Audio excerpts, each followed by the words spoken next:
let's finish our sock project. And then if you haven't been knitting 2 socks at the same time on 2 sets of needles, you'll be ready to start this video series again to make your second sock and truly master this design and approach to knitting socks. Here we go. The last part, we need a sewing yarn needle. We're first going to finish the cuff, and then we will check if there are any loose ends on the inside that we need to sew. We need a very long length of yarn. We thread a yarn needle.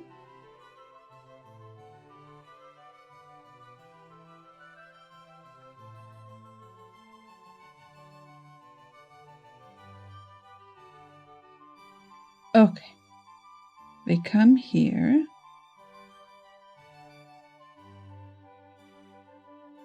We imagine that we're going to knit, but we're not. We're going to start sewing. So I'm going to need to fold this over. I put this to the edge like this because I will need to slowly free up 1 stitch at a time. I'm going to fold over my work. I want to make sure that it folds over straight without going at an angle. So I need the stitches to line up as I fold my work. Then I take my sewing needle with the yarn and I follow the stitch. You see how here I will go inside this stitch, push the needle out.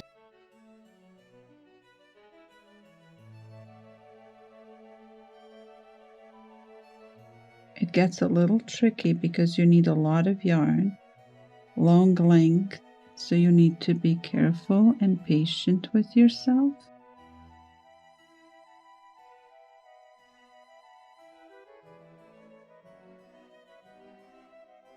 Until you get started, and then it'll be easier. The first stitch is the trickiest. Okay, all right. So now I want to mimic the knitted stitch shape with my sewing needle. So that means here I'm going to grab behind this stitch like this and come into the middle of the one that came from my needle. And if you don't do it perfectly right away, that's okay. You can keep adjusting. It's not going to be very visible, especially at first, on such thin yarn and the single color. This is a good project to practice this skill on. Okay, so now I need to catch this stitch here and go into the middle of my next stitch on the knitting needle. I will pull it off.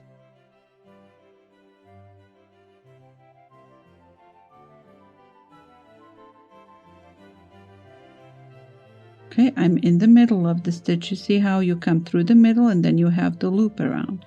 So to make that loop around, I'm going to catch this stitch here behind and come into the middle of the stitch that came from the needle. I'm really hoping on the video you can pause and look carefully to see what I'm showing you.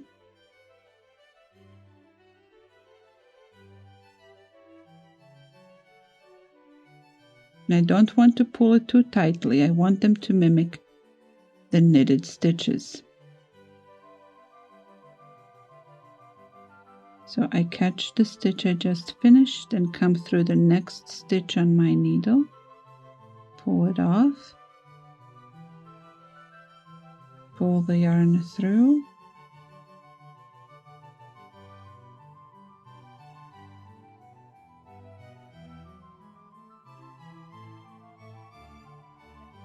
I catch here behind. And notice that every time I'm catching behind, I'm also catching the ear of the sewn stitch before it. You're basically mimicking the knitting, and then you come back through the middle. It's almost like using your sewing needle and thread to trace the path that you would take if you were to knit the stitches.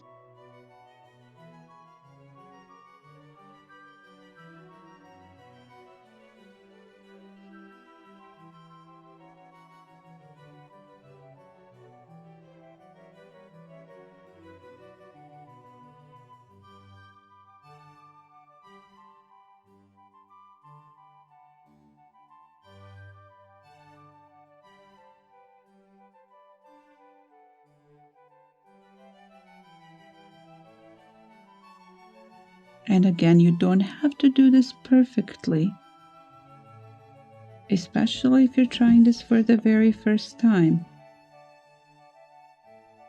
If you are getting it to be flat with your knitting and to blend in, you're doing really well. The more experience you get with this, the easier it will be.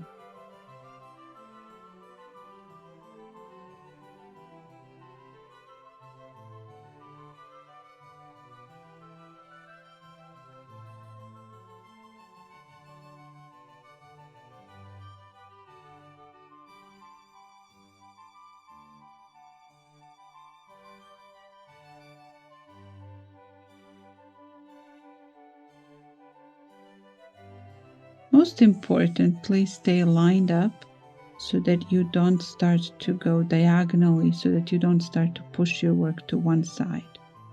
That's very important.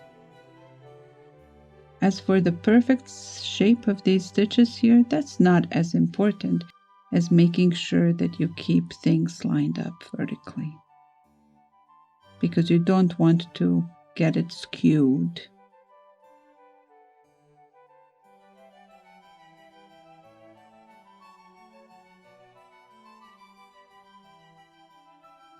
So just make sure your things are folded over straight, and then carry on.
Now, what can go wrong? A few things to watch out for. You may be catching more than one stitch from the other side. That would look like big jumps here on this side. You also may be pulling your yarn too tightly. If you're doing that, then you're not going to have this stretch. If you finish one needle and you don't have this nice stretchiness here, that means you're pulling your sewing too tightly, and you may want to pull it out and start over. When you're doing this for the first time, it takes a little bit of care and attention to be sure you're doing it right.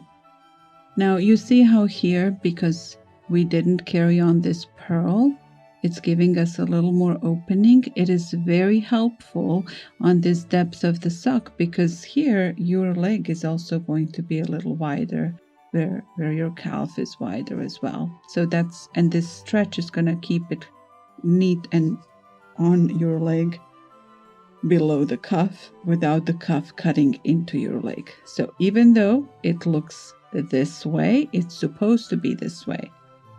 Now in the future, when we learn to make knee-high socks, we will keep this shaping up a little bit and close it close to the knees. All right. I will let you now sew the rest of this. Before you're finished, it will be important to look on the inside of the sock. So let's take a look inside. When we take a look inside, we will have these 3 ends to weave in. We can use the sewing needle for them. We basically want to weave them in and hide them inside the work.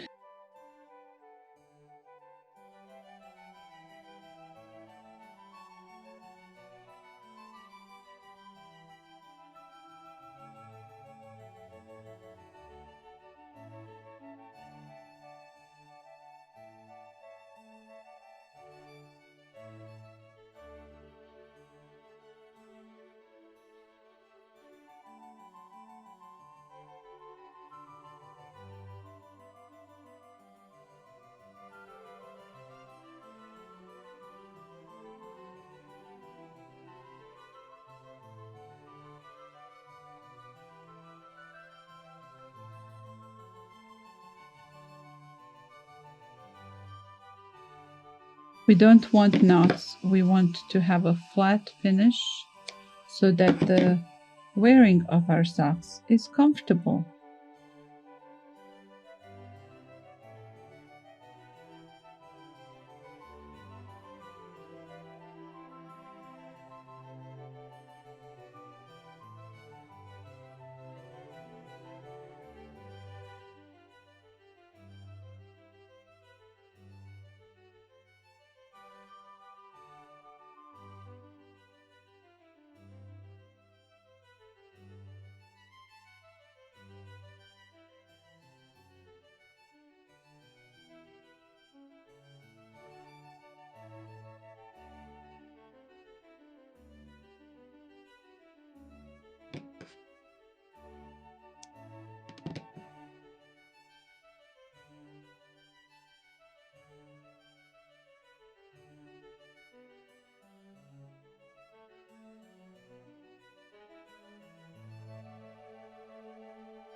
Okay, that's all we need to fix on the inside of the sock.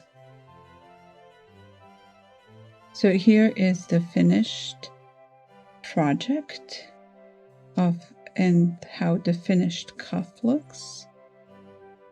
You can see from the inside and then from the outside.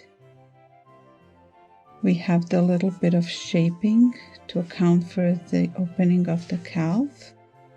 If you don't want this shaping, then you're going to keep the purl stitch. You see how this one goes straight up? When you keep the purl stitch. But this size of the sock is very comfortable when you have this shaping, so it doesn't cut into your calf. It kind of lays nicely and softly on your leg. And this little bit of stretch with our 7171 pattern keeps the leg tightly to your leg. We have a very nicely sized heel and gusset, and a stretchy part for the foot. And now you can see a photo of what it looks like on the foot. When you put it on, you can see it in that next photo here. It should be on the screen now for you to see what our sock looks like. Then I like to store knitted socks folded in this way. It keeps a nice shape, keeps them flat. And when I have color work, I do like to press it with an iron after the first wash. So consider trying that to see if you like that.